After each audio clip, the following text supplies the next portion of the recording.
It's time for the Chips and Salsa Show. The only show about Latinos for Latinos. And did we mention Latinos? It's the Latísima. Latinos come in all flavors, shapes, and sizes. You don't have to be Latino to enjoy chips and salsa. Everybody loves chips and salsa. See that? It's just me as your host today, Cheryl Rosado. Don Jorge is out for this week. He'll be back very soon, I think. But I'm very excited for our show today because we have Matt Evans for mayor of Phoenix, and I've really been working on getting him on this show. So I'm glad it finally worked out. And before we launch into questioning Matt with all kinds of everything, I just wanted to say thank you to our sponsor for the show, which is Pure 5 Extraction. We greatly appreciate everything that they do and all the help and support that they give us for the show. So a round of applause for them. Thank you for being a sponsor. And if you're interested in being a sponsor, just message us and let us know. We're always looking for people who want to be involved in the show. And then let's see. So it's finally October, and that means it's crisp fall weather, right? Yeah, No, it's only 115 or something like that. It's only in the teens still, yeah. But I'm sure that it's on its way. I know that you guys, you've seen the vice presidential debate already, so lucky you. I'm going to be watching it soon, and I'm excited. I'm going to go down to AZGOP headquarters downtown and watch it with the Latinos for Trump. I don't know, it's called Latino Americans Coalition this time, I think, and not like Latinos for Trump. But I'm going to go down with the kids and watch it with them, so that's very exciting. And what else do we got coming up? State fairs here.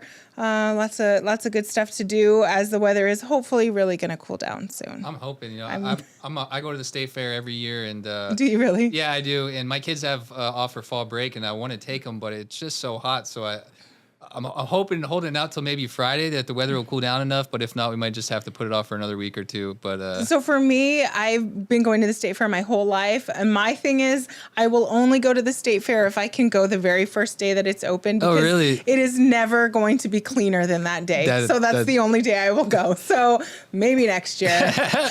You missed it this year, huh? Yeah, I missed it for this year. Maybe next year. We'll see. And also, I really wanted this year to put my kids in. There's like competitions you can do, and my daughter wanted to make bread, and my other daughter was going to make cookies, and then I totally missed the deadline, and I was crushed. So that's another reason why I'm like, we'll aim for next year and hopefully have life a little more together. But let's see, is there anything else going on that you can think of? Anything we need to chat about? Oh, we got MCRC's Lincoln Day Luncheon coming up on October 12th.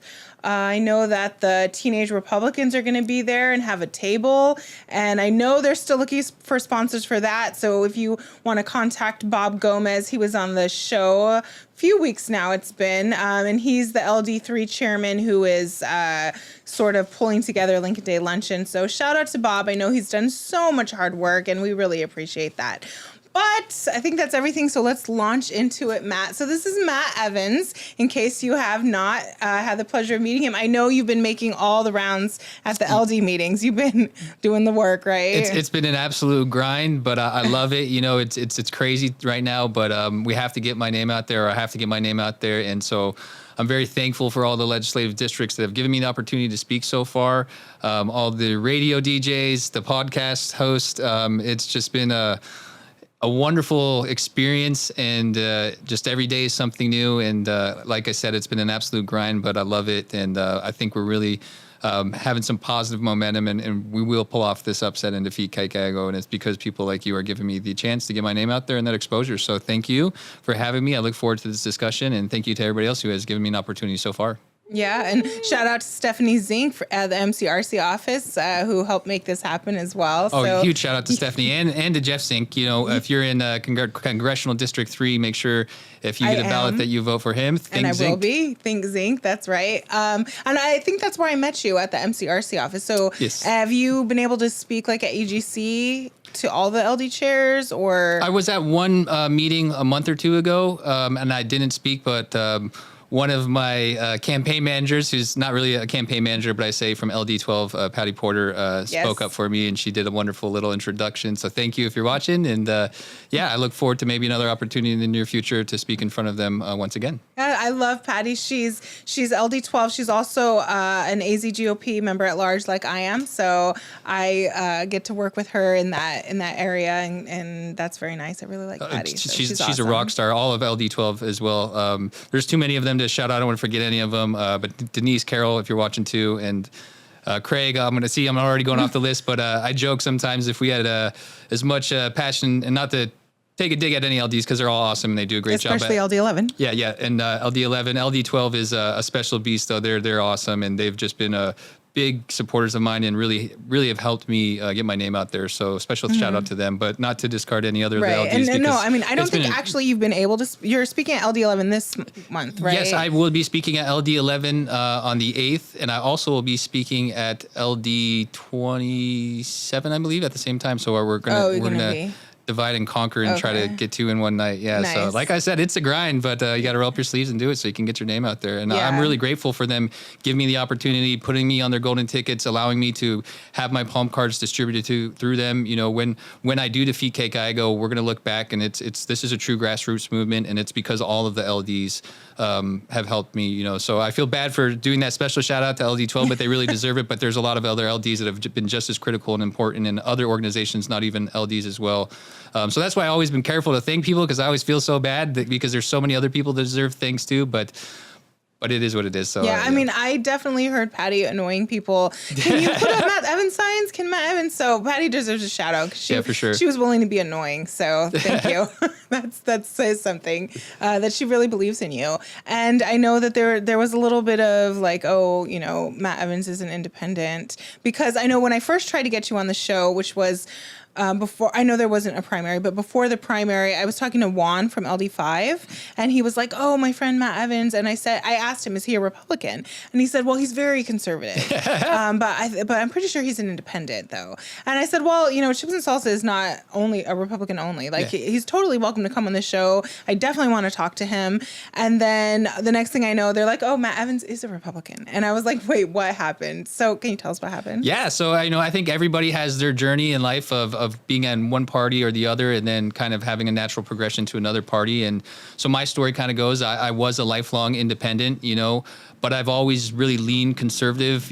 Going back to 2016, I was a huge Trump supporter. I joke, I was more conservative than most Republicans back then, because if you remember, there was a lot of people that, didn't like Trump when he was going through the primary. And guilty. I was one of those people that really liked him because I loved how he called out the fake news. And I share this story sometimes. I saw him come down the elevator and he spoke on the podium and he said, stupid politicians. And it was kind of like a Jerry Maguire moment for me. You had me at stupid politicians. And I was just so sick of, career politicians going out and saying, "Hey, is the sky red or blue?" And then they, spend 10 minutes, answering the question. They never can even just give you a direct answer. And so to me, Trump was a really refreshing change of pace. And I wanted to see a new paradigm in how we elect officials, where you don't have to be a career politician. And so to me, Trump was my guy. I supported him. And, then I felt like after he got elected, just because of who I supported as president, I was a bad father. I was a racist. I was a bigot. I was a bad person.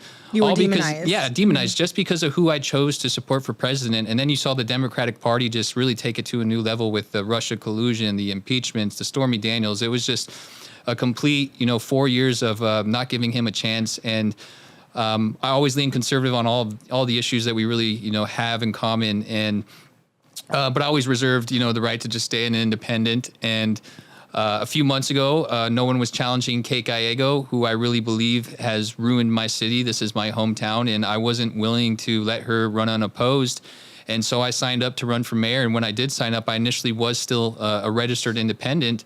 And the way it works in the city of Phoenix is you need 1,500 signatures to get on the ballot, and they give you 2 months between May 8th and July 8th. And I started collecting signatures for the first month as an independent.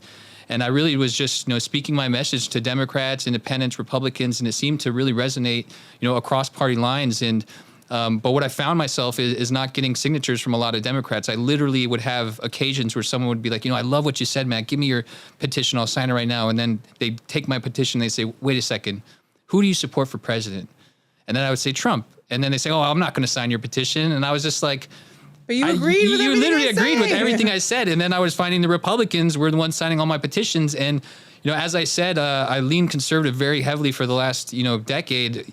And I'll never vote blue, basically, because of everything they put us through in the last 8 years. And I contacted some Republicans and said, listen, I'm a conservative. I may be an independent, but I think I lean more conservative than most Republicans. And, I'm running against Kate Gallego, who is this far left, woke, extreme Democrat. Will you guys 100%. help me? And, I had a conversation. I won't say her name, but it was a really critical conversation. And she essentially, said, Matt, I like everything you're saying. You do sound really conservative. But our bylaws won't allow us to support you as an independent. And so I really would like you to consider maybe, becoming a Republican, because it sounds like you really are. And at the end of the day, Matt, you need to really evaluate what outcome you're seeking. Are you trying to just be this local activist that runs against Kate Gallego and you can pat yourself on the back at the end of the day and say, hey, I did it, I tried? Or do you really want change, like you say? Do you really want to make a difference? And do you really want to win this mayor race and defeat Kate Gallego? And if you do, you really need to consider becoming a Republican. And that really resonated with me. And so I slept on it. And I did really kind of critically think about that. I said, listen, when you name all the boxes, every issue the Republicans stand for, so do I. The most common one is that I'll never vote blue. I won't vote for Democrats. We think they're destroying our country and our city and our states. And so I decided. Because they are. Yeah, they are. And my dad, I joke, but he said this for years. He always said, Matt, you're a Republican. You just don't know it yet. And so I joined the Republican Party, because I really do want to make a difference in my city.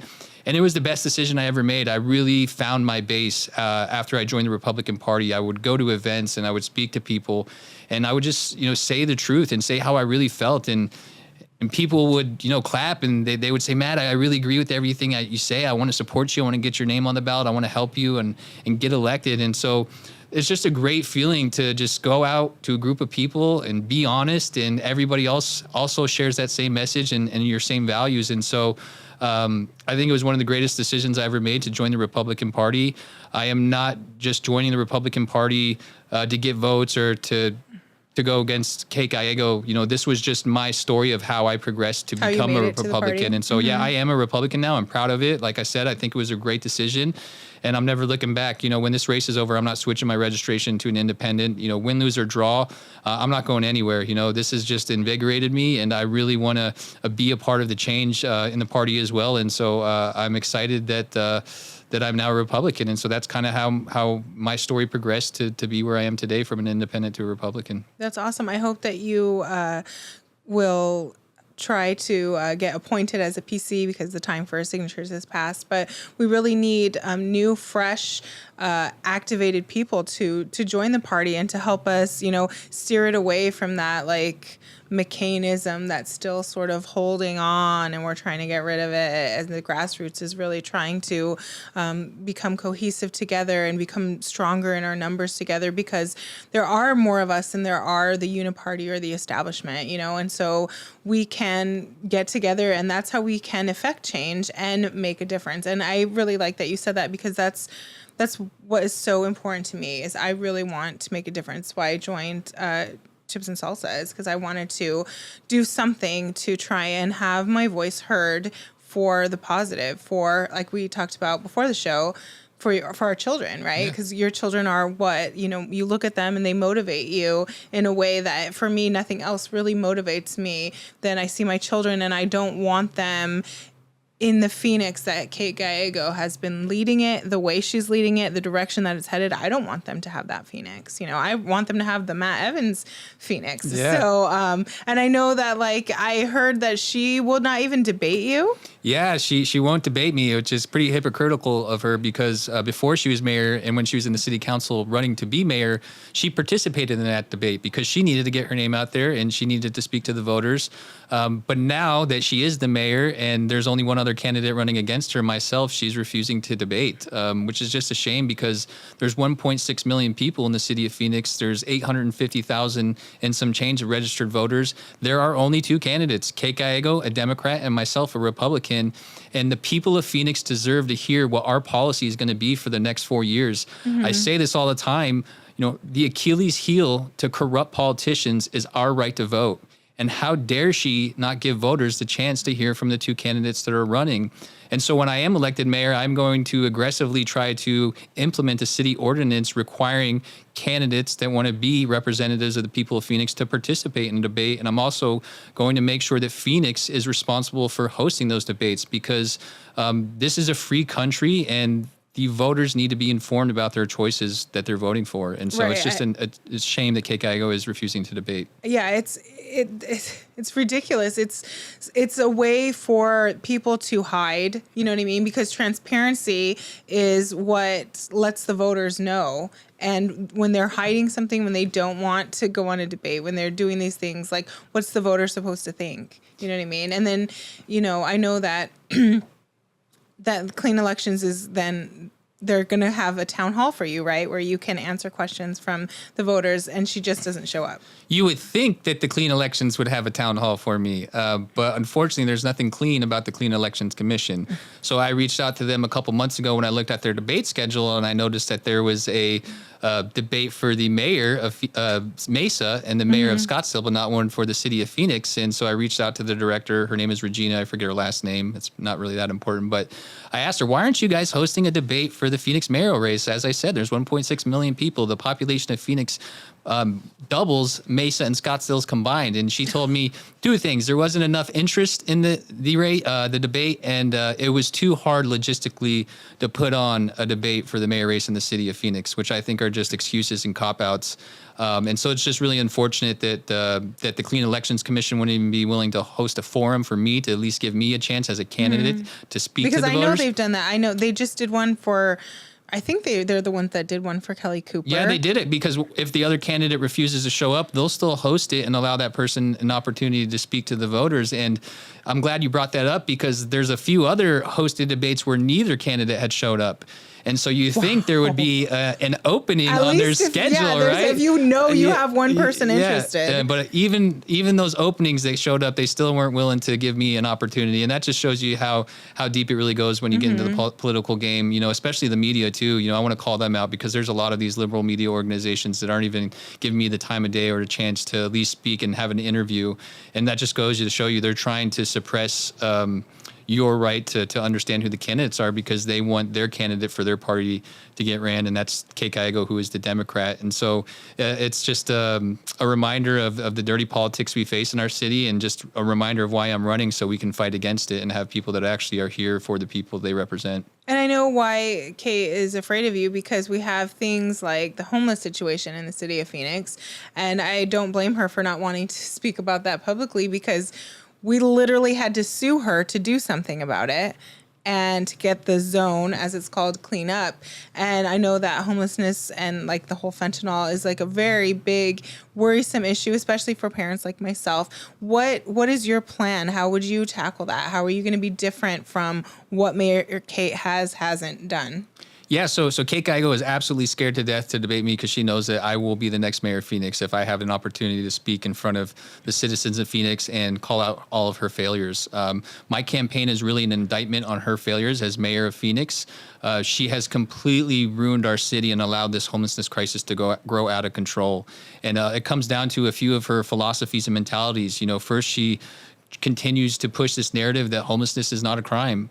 But that's just not the truth. The reality is a lot of these people living on our streets are addicted to drugs. They're passed out at our bus stops, pushing shopping carts around half naked, urinating, defecating on our streets, or even worse, smoking drugs in plain sight. I see them walking around like zombies. Yeah. Like I'm afraid I'm going to hit them sometimes because they will just walk right into traffic. Yeah, I was just putting up some of my signs in Maryville. Shout out to Maryville. And it just breaks your heart. This was literally just last evening. You just see congregations of drug addicts just smoking right at a bus stop in front of you. And it's devastating to know that this is the best we can do in our city. And so when you say, Matt, what are you going to do differently? Well, the first thing I'm going to do is make sure that we enforce our laws.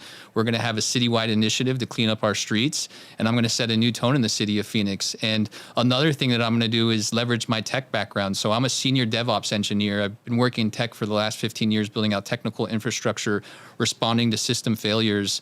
I do root cause analysis on a daily basis. That's what I do for my job. Find the root cause, the problems, and then put solutions in place to fix them.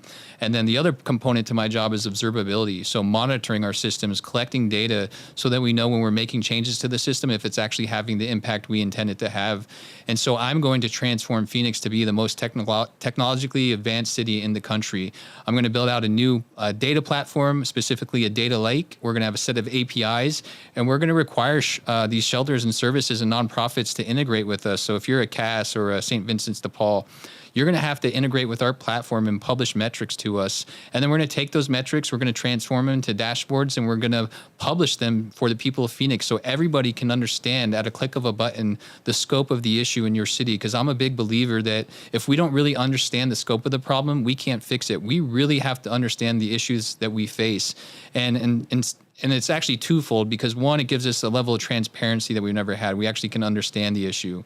And then two, it holds these individuals that are integrating with us accountable. And because I'm sick of seeing the city waste hundreds of millions of dollars addressing the homelessness crisis, but it seems to get worse. And so if the city council or the mayor wants to come at me as a taxpayer right now and say, Matt, we need to spend more money to address this homelessness crisis, I'm going to tell them, what are you talking about? I'm not giving you any more money. It keeps getting worse. And so if we can build out this new platform and increase transparency so we can actually understand the scope of the issue, and then we can hold these people accountable that are getting money so we know they're actually having the success they say they are. They're not just coming to us 6 months down the road with this report and these pictures of these 4 people that got these keys to these houses and they make it seem like this great success story. No, we want to see real data. Show us that your model is actually being successful and it is actually working or not. And I think if we can hold them accountable and raise transparency, that's going to be a model that's really going to put us, in position to start actually cleaning up our streets and making a difference. And so I'm excited about that, because when I say this, it's not just lip service. This is something that I actually have the skill set to do, to manage, to roadmap, and to make sure it is successfully implemented. And so you will be able to say at the end of the 4 years when I'm mayor, because Matt Evans was mayor, we have this change in our city now, and now we truly understand the problem, and now we can actually move forward and understand if the decisions we're making are having the impact we tell the public they will. That's awesome. That's a really great plan, and I can tell that you put a lot of thought into it. When you become mayor, are you going to let me bring my homeschool kids to visit you? Yeah, absolutely. We need everybody to come. Producers win. Producers win.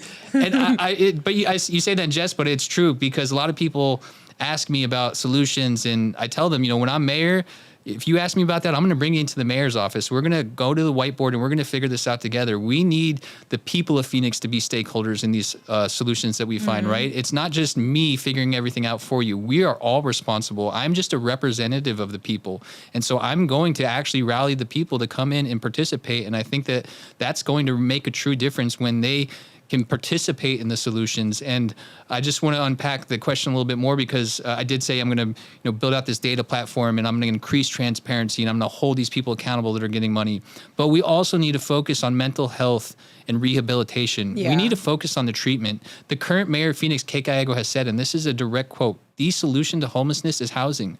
And I respectfully disagree.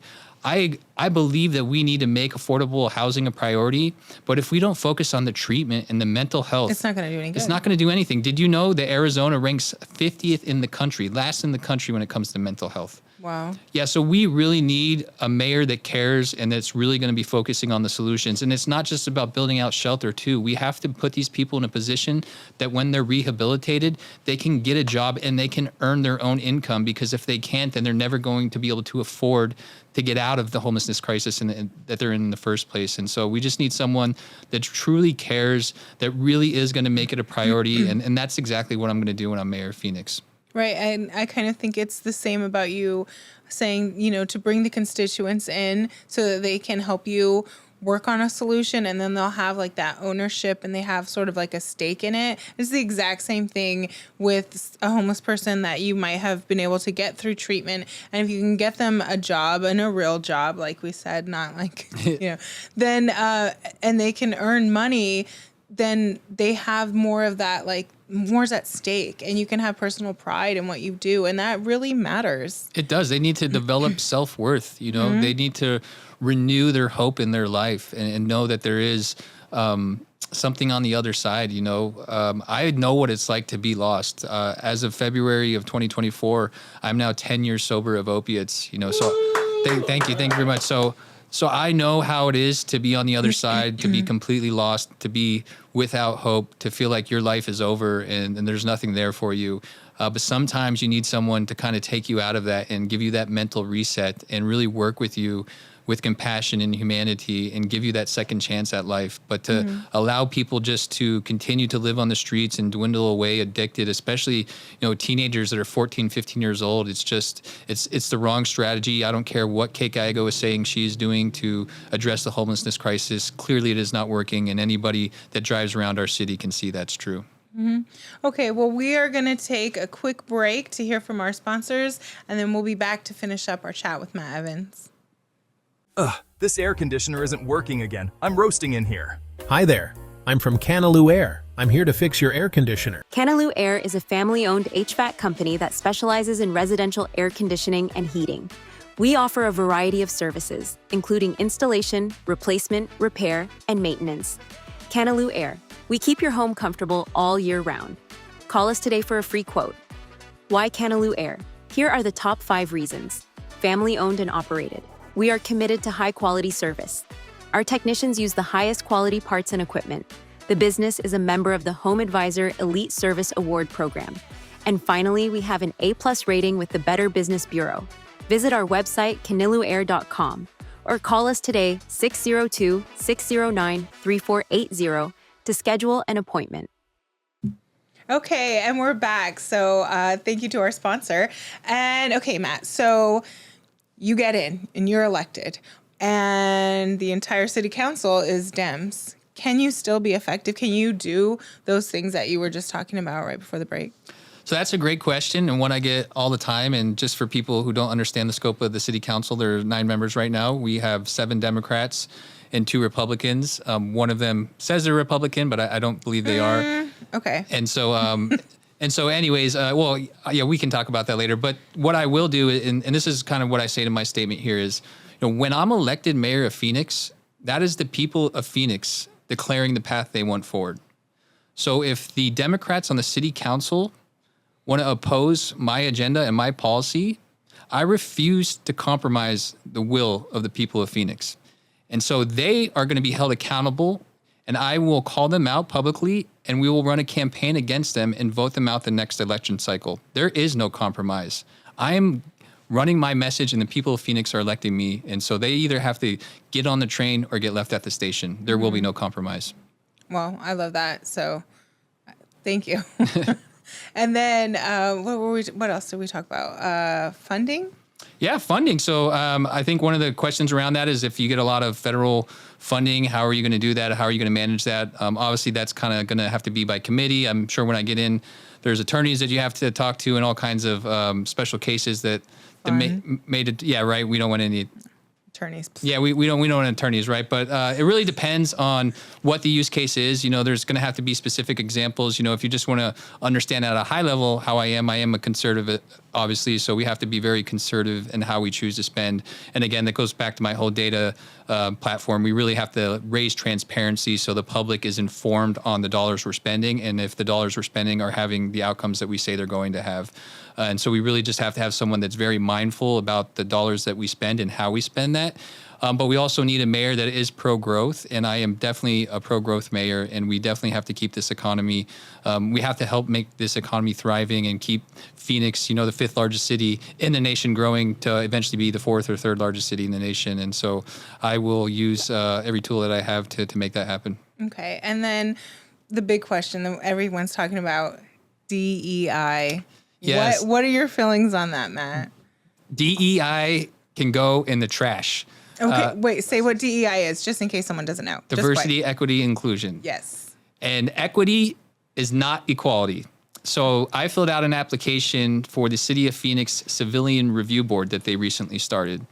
And at the end of the application, it asks you what's your race or ethnicity. We strive for diversity.